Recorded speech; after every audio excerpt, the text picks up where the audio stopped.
اعوذ باللہ من الشیطان الرجیم بسم اللہ الرحمن الرحیم الا بذکر اللہ تطمئن القلوب صدق اللہ العظیم وصدق رسولہ النبی الکریم ان اللہ وملائکتہ یصلون علی النبی یا ایہا الذین آمنوا صلوا علیہ وسلموا تسلیما اللہم صل علی سیدنا ومولانا محمد معدن الجود والکرم وآلہ وصحبہ وبارک وسلم۔ تمام تعریفیں حمد و ثنا اللہ تعالی جل جلالہ کے لیے۔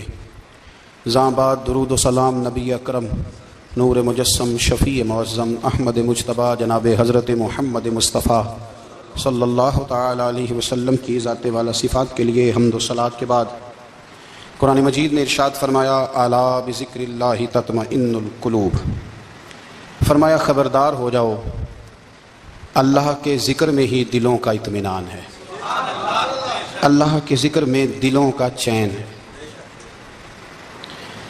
لوگ بہت سارا مال، بہت ساری دولت، بہت ساری عقل اور بہت سارا شعور ہونے کے باوجود بے سکون ہیں۔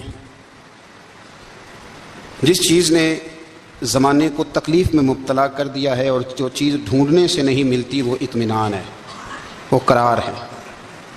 لوگ بھیک مانگتے ہیں، منت کرتے ہیں، دہائی دیتے ہیں کہ کہیں سے سکون کی دولت مل جائے، لیکن وہ میسر نہیں آ رہی۔ بڑے بڑے لوگ ہیں اور میں عرض کر چکا ہوں کہ مالدار بھی ہیں اور عقل مند بھی ہیں، باشعور ہیں، پڑھے لکھے ہیں، پر قلبی سکون، راحت، اطمینان، چین انہیں میسر نہیں آ رہا۔ راتیں جاگ کر گزر جاتی ہیں، دن آزمائش میں بیت جاتا ہے۔ وہ کبھی اس کے لیے ٹھنڈے علاقوں کا سفر کرتے ہیں، کبھی دوستوں کی مجلسوں میں جا کر کے بیٹھتے ہیں، کبھی گھر سے دور اکیلے میں تنہائی میں وقت گزارنے کی کوشش کرتے ہیں، لیکن دولت سکون ناپید ہوتی ہے، میسر نہیں آتی۔ عرش کا رب فرماتا ہے کیوں تو بھٹکتا پھرتا ہے، کیوں دائیں بائیں جاتا ہے؟ چپ کر کے مسجد آ جا اور لوگوں سے بچ کے تنہائی میں میرا ذکر کر۔ اللہ ملے گا کیا؟ فرمایا اعلیٰ بذکر اللہ تطمئن القلوب، میں تیرے بے چین دل کو چین عطا کر دوں گا۔ وہ تیرا تڑپتا اور پھڑکتا ہوا مزاج، اسے میں سکون کی دولت دوں گا۔ یہ تجھے کہیں اور نہیں ملے گا، یہ میری یاد میں ملے گا۔ یہ چین، قرار، سکون تجھے یہیں میسر آئے گا۔ اطمینان قلبی زندگی کا حسن ہے بھائی، دولت سکون اصل ہے۔ بڑے ٹھنڈے کمرے میں کچھ لوگوں کو نیند نہیں آتی، اور دادا صاحب رحمۃ اللہ علیہ آپ جائیں تو دونوں سڑکوں کے بیچ جو فٹ پاتھ ہے نا، اس پہ بھی کچھ لوگ سوئے ہوتے ہیں۔ ادھر سے بھی گاڑیاں گزرتی ہیں، ادھر سے بھی گاڑیاں گزرتی ہیں، لیکن بس نیند ہے نا، اللہ کا فضل ہے، اس نے دے دی ہے، آنے والوں کو آ گئی ہے۔ اطمینان قلبی، میرا معاشرہ بے سکون ہے، بے قرار ہے۔ مجھے کچھ لوگ کہتے ہیں جی میں آج کل بڑا بور ہو رہا ہوں، تو میں کہتا ہوں یار ہمیں تو ٹائم ہی نہیں ملا آج تک بور ہونے کا، نہیں وقت ہی نہیں اتنا میسر آیا، کون سا ٹائم نکالے جس میں بندہ بور ہو؟ وہ تو ہے کہ انسان کچھ فارغ ہو، کہیں اس کے پاس گنجائش ہو تو بور بھی ہو لے۔ کیسے بور ہو لیتے ہو؟ یہ کیا ہوتا ہے بور ہونا؟ زندگی میں اتنا وقت ہی کہاں ہے کہ انسان بور ہوتا پھرے اور یہ تصور بناتا پھرے کہ میں بڑی آزمائش میں ہوں تو میں بڑے بور ہو رہا ہوں، تو میں بڑی تکلیف میں ہوں۔ تو وقت بہت زیادہ ہے ہمارے پاس، لایانی کاموں میں ضائع بڑا ہوتا ہے، تو ہم بور ہوتے ہیں، پریشان ہوتے ہیں۔ اللہ فرماتے ہیں یہ جو میری یاد ہے نا، لیکن اس کا بھی ایک طریقہ ہے یاد کا، اس طریقے سے اگر میرے رسول کریم علیہ السلام نے فرمایا اللہ کا ذکر اس طرح کرنا کہ دیکھنے والا تمہیں دیوانہ سمجھے، لوگ سمجھیں کہ کوئی مجنون ہے، کوئی جنونی ہے، کوئی پاگل ہے۔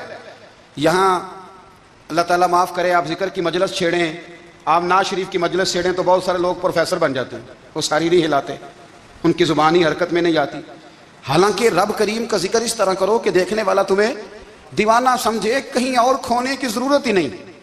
میرے حبیب گویا ہمیں فرماتے ہیں تو رب کے ذکر میں اس طرح کھو جا کہ تجھے دنیا کا خیال ہی نہ رہے، تجھے پھر دنیا کی ہوش نہ رہے۔ لیکن اگر نماز میں بھی خیال غیر آئے، ذکر میں بھی توجہ کہیں اور ہو، زندگی میں وہ عجیب لمحہ تھا، وہ میرے ساتھ تھا اور میں تنہا تھا، اگر ماحول یہ ہو کہ آپ کہیں جسم کے ساتھ تو موجود ہوں، روح موجود نہ ہو، تو پھر لذت ذکر بھی میسر نہیں آتی، پھر کیف نہیں حاصل ہوتا۔ یاد رکھیں کہ اس طرح کھو کے رب کی یاد کہاں سے کیف آئے گا؟ الجھ ہی بڑا گئے ہیں۔ وہ مستی، وہ سرور، وہ کیف جو اللہ کے ذکر میں ہوتا تھا، جو کبھی مرشد کامل کے سامنے بیٹھ کر لوگ اللہ اللہ کرتے تھے تو لگتا یہ تھا کہ یہ یہاں ہیں ہی نہیں، یہ تو کہیں اور چلے گئے ہیں، یہاں موجود ہی نہیں۔ لیکن اب وہ موج نہیں، وہ شوق نہیں، وہ درد نہیں، وہ زید نہیں۔ اقبال تڑپ کے کہا کرتے تھے خرد کی گتھیاں سلجھا چکا ہوں، یا رب مجھے صاحب جنوں کر دے، اللہ مہربانی فرما، وہ کیفیت دے، وہ سرور دے۔ زندگی میں اگر اطمینان چاہتے ہو تو کبھی کبھی سب کچھ بھول کے نا تو مست ہو جایا کرو رب کی یاد میں۔ کبھی کبھی چھوڑ دیں دنیا، چھوڑیں یار موبائل، کسی وقت کریں اس کو بند، چھوڑیں اس بات کا خیال کہ فلانے نے سلوٹ کیا ہے کہ نہیں کی، چھوڑے۔ حضرت باجزید بستامی رحمت اللہ تعالیٰ علیہ فرماتے ہیں میں نے اعتکاف کبھی اپنی مسجد میں نہیں کیا، تو یہ کہ سارے ہی ہاتھ چومنے والے، سارے ہی پیار کرنے والے۔ فرماتے میں جب اعتکاف کرتا تھا تو میں بستان سے دور نکل جاتا تھا جہاں کوئی مجھے جاننے والا نہ ہو۔ اٹھ بلیا چلو اتھے بسیے جتھے وس دینی سارے ینے، نہ کوئی ساڈی ذات پچھانے تے نہ کوئی سانو منے، چل ادھر چلے۔ اٹھ بلیا چلو اتھے وسیے جتھے وس دینی سارے ہی ینے، نہ کوئی ساڈی ذات پچھانے تے نہ کوئی سانو۔ اتنا شوق ہے سلوٹ کرانے کا، اتنا شوق ہے تعارف کرانے کا، اتنا شوق ہے اپنا بتانے کا، تو یہ چیز غلبہ کر جاتی ہے، پھر نام رہ جاتا ہے، روح نہیں رہتی، پھر وجود رہ جاتا ہے، پھر باطن کی کیفیت نہیں رہتی۔ خدا را اپنے آپ کو بے چین نہ کرو، بے قرار نہ کرو، بے سکون نہ کرو، رب کی یاد میں آ جاؤ، درود و سلام میں آ جاؤ، نعت کے حسن میں آؤ، تلاوت کی دنیا میں آؤ، سجدوں کے نور میں آؤ۔ آؤ کبھی کھول کے دل مسجد کی صفائیاں کریں، آؤ نہ کبھی کوئی بوڑھا دادی نانی دادا ان کے پاس بیٹھ کے پیر دبا کے اللہ کو راضی کریں۔ یہ کیف والی جگہ ہیں، یہ سرور والی جگہ۔ اتنی بے چین ہماری زندگی ہے، بے قرار ہے، تڑپتے ہوئے لوگ، لڑتے ہوئے لوگ، ایسے لگتا ہے اب ایک دوسرے کا گریبان تھام لیں گے، بے قرار بے چین۔ کسی کو انتظار کا کہا جانا کہ 10-20 منٹ کسی کا انتظار کرو تو بعض لوگوں مجھے ایسے لگتا ہے جیسے ان کا کلیجہ پھٹ جائے گا، ڈاکٹر کے انتظار میں بیٹھے ہیں تو بڑے پریشان ہیں۔ کسی کو ملنے گئے ہیں کو آدھا گھنٹہ بیٹھنا پڑ گیا تو بڑی دقت میں ہے، اپنے آپ کو سکون دیں۔ آپ یقین کریں بڑا مزہ آتا ہے کبھی کسی کا انتظار کرنا پڑے تو 2-4 تسبیح درود شریف پڑھی جاتی ہے، یعنی ذوق بن جاتا ہے کہ چلو اللہ نے موقع دیا ہے، کوئی سرکار کو یاد کر لیں، تنہائی مل گئی۔ ہمارا مزاج جس سختی کا شکار ہے وہ سختی آہستہ آہستہ ہمیں زیادہ آزمائش میں ڈال گئی۔ تو میرے بھائی زندگی میں اطمینان حسن ہے، اور وہ سب سے زیادہ اللہ کی یاد میں ملتا ہے، وہ سب سے زیادہ رب کریم کے ذکر میں۔ سب سے زیادہ جو چاہتا ہے نا دل ٹھنڈا رہے، زبان میٹھی رہے، وہ مدینے والے محبوب پہ درود و سلام پڑھا کرے، وہ حضور پہ درود و سلام پڑھا کرے، زبان میٹھی رہے گی۔ میرا ذاتی تجربہ ہے کہ جو آدمی اپنے اخلاق سنوارنا چاہے وہ حضور پہ درود شریف پڑھے، جو اپنے اخلاق سنوارنا چاہے، طبیعت کو ٹھنڈا رکھنا چاہے، وہ درود شریف پڑھے، اس کا دل سکون میں آئے گا۔ کچھ کام اور ہیں زندگی میں اطمینان کے لیے، ان کا ہونا بھی بڑا ضروری ہے۔ سب سے پہلے اگر آپ چاہتے ہیں نا زندگی میں سکون ہو تو حقیقتوں کا سامنا کرنا سیکھیں۔ آپ جو ہیں وہ رہنا سیکھیں، جو آپ نہیں ہیں وہ بننے کی کوشش نہ کریں۔ حقیقت کا سامنا کرو گے تو زندگی اطمینان میں آ جائے۔ ہم نے نا بہانے بنا لیے ہیں، ہیلے بنا لیے ہیں، جھوٹ کے سہارے اپنے آپ کو اونچا کر لیا۔ ایک آدمی سے کہا جاتا ہے تو رشوت نہ لے، تو کہتا ہے میں غریبوں سے نہیں لیتا۔ تو میرا سوال یہ ہے کہ امیروں کا حساب لینے کی اللہ نے تیری ڈیوٹی لگائی ہے، تیرے ذمہ لگایا ہے کہ تو امیروں کا حساب کر، تمہیں کیا ضرورت پڑی ہے؟ ہم نا بہانہ کرتے ہیں، رشوت لینے والے کا الگ بہانہ ہے اور سفارش والے کا الگ بہانہ ہے۔ حقیقت کا سامنا کریں، حقیقت کا، جو میرے ذمہ داریاں ہیں وہ میں نے پوری کرنی، جو آپ کی ذمہ داریاں ہیں وہ آپ جان نہ چھڑائیں، حقیقت پسند بنے۔ میرے رسول کریم پھر پڑھیے درود شریف صلی اللہ تعالی علیہ وسلم۔ حضور صلی اللہ علیہ وسلم نے فرمایا کہ میری بیٹی سیدہ فاطمہ الزہرا رضی اللہ تعالی عنہا صرف جنتی نہیں، جنتی عورتوں کی سردار ہے۔ لیکن حضور نے یہ بھی فرمایا کہ فاطمہ یہ خیال رکھنا اگر اللہ نے حساب پوچھا تو حساب تم نے خود دینا ہے۔ حقیقت کی طرف توجہ کرائی حضور نے، وہ صرف جنتی نہیں، جنتی عورتوں کی سردار ہیں، پر حقیقت کی جانب توجہ۔ میں حقیقت یہ ہے کہ اگر مالک نے حساب پوچھا تو اس کی تیاری بھی کرنی ہے۔ دیکھیں نا ہمیں کچھ یقین نہیں، اللہ معاف کرے کہ ہمارا حساب کیسا ہوگا، لیکن کتنے آزاد ہیں۔ یعنی بڑی دلیری سے بندے کہتے ہیں فجر نہیں پڑھتا جی، 3 پڑھتا ہوں جی، شاہ رہ جاتی ہے جی، کپڑے صاف، بڑی دلیری سے۔ اور سیدہ فاطمہ الزہرا نے ساری رات مصلی باندھ رکھا ہے، حالانکہ انہیں یقین تھا کہ رب مجھے بغیر حساب کتاب جنت دے گا۔ حقیقت کا سامنا کریں، جو حقوق آپ کے ہیں وہ آپ نے ادا کرنا ہے، جو ذمہ داریاں ہیں وہ ذمہ داریاں ہیں۔ لیکن نا حضرت موسیٰ کلیم اللہ علیہ السلام کے پاس اسرائیل روح نکالنے آئے تو حضرت موسیٰ نے تھپڑ مارا، آنکھ نکال دی، واپس گئے۔ انہوں نے تو جلال فرمایا ہے، کہا موسیٰ علیہ السلام سے کہیے بیل کی پشت پر ہاتھ رکھیں، جتنے بال ان کے دستے مبارک کے نیچے آئیں گے اتنے 1000 سال ان کی عمر بڑھا دی جائے گی۔ یعنی میرے کان میں کوئی بتا دے کہ جناب 60 سال بڑھ گئی، یا آپ کے کان میں کوئی کہہ دے تو خوشی ہوتی ہے کہ نہیں؟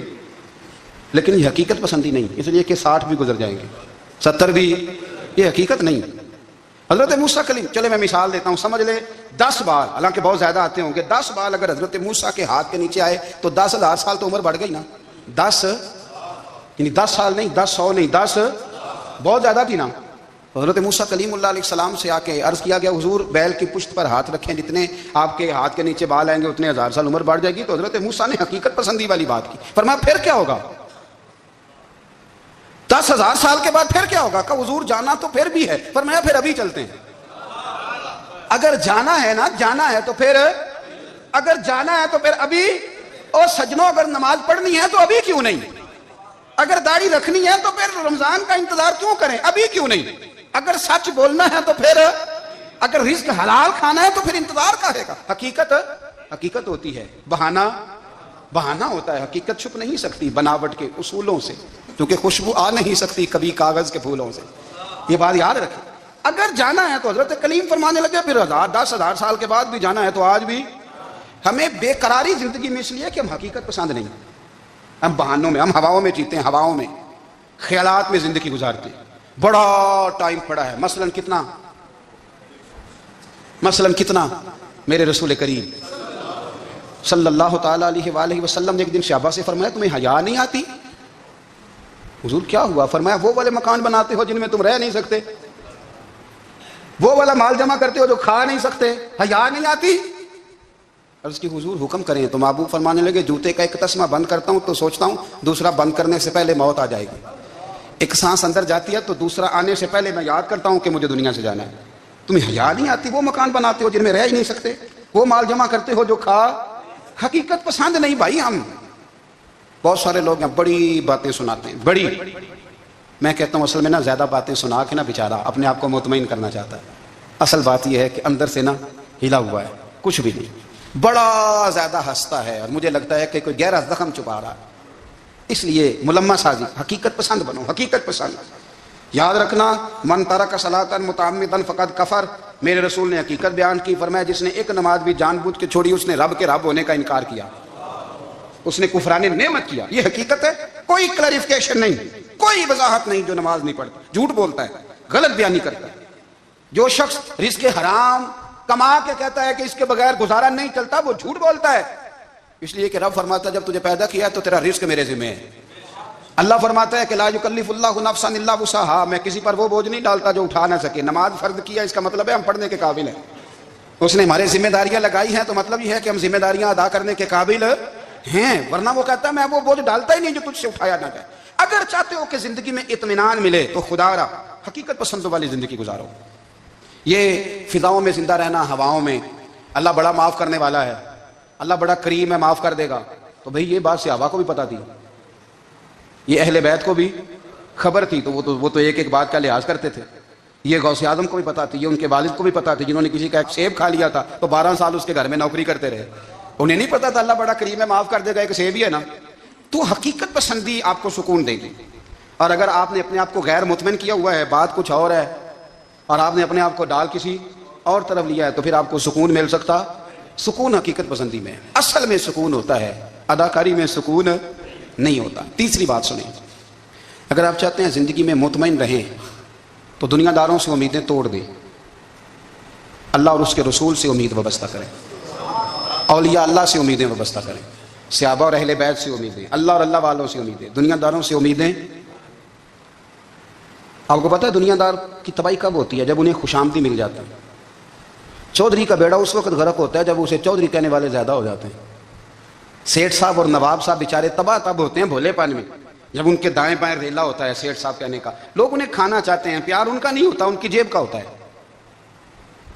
محبت ان سے نہیں ہوتی، ان کی کرسی سے ہوتی ہے، ضروریات کا پیار ہوتا ہے، تباہ کر دیا جاتا ہے۔ ہماری ساری توقعات دنیا داروں سے وابستہ ہو گئی ہیں، ناراض نہ ہونا۔ پیروں نے، مولویوں نے، درویشوں نے، انہوں نے بھی سیٹ رکھے ہوئے جلسوں کی صدارت کرانے کے لیے، یعنی مذہبی جلسہ ہے، اس میں بہت زبردست پڑھے لکھے صاحب تقوی عالم کا خطاب ہے، اور کی صدارت وہ بندہ کر رہا ہے جس نے عشاء کی نماز بھی نہیں پڑھی، وہ بندہ صدارت کر رہا ہے۔ کیوں؟ اس لیے کہ اس نے لاکھ روپیہ دیا محفل میں۔